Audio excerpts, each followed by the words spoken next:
Is there anything else that government can deny to a group of people, in this case gay people? Can they deny them jobs? Can they deny them certain benefits that government gives out? And if not, why can they deny them this? Great question. So I want to affirm... well, it was from a justice of the Supreme Court. It has to be a great question. Should be pretty good, right?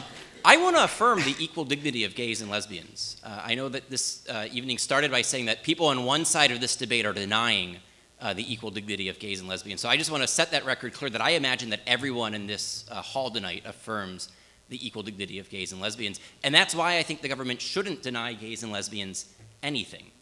The question here is, what is the state's definition of marriage going to be, and whether or not marriage should be redefined to be changed as an institution to be more hospitable to what gays and lesbians are looking for. That's a very different question to say whether or not we should be denying gays and lesbians something that we're giving to everyone else, a job, health insurance, hospital visitation, things like that.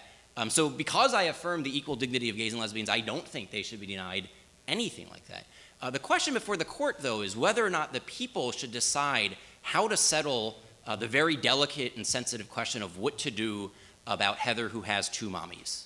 And we've just heard two different policy solutions to that. Austin has a view about that. Robbie has a view about that. 9 Supreme Court justices don't have any greater insight into what policy will best serve the common good on this. Because there is the concern here that if you redefine marriage to make it a genderless institution, it will actually complicate someone like Heather's life. So Heather goes on in her amicus brief to say that other children who are raised in non-traditional families, whether it's through adoption, single parenting, divorce, if they express something's gone wrong and they feel trouble, they're validated in saying that.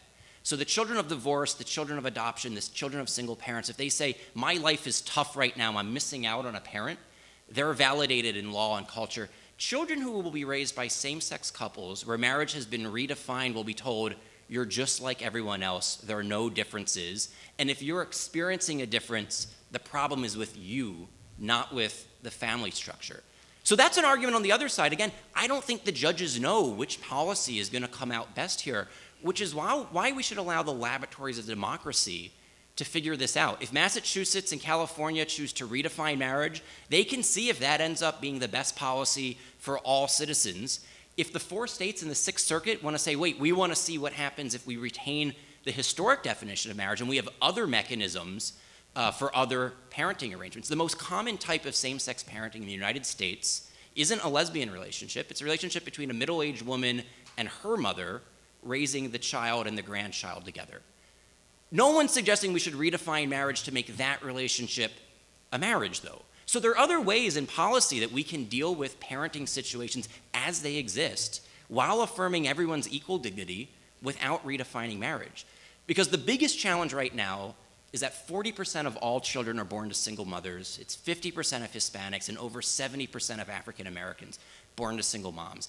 If we as a culture want to insist that their fathers matter, how do we do that if the law redefines marriage to say their fathers are optional?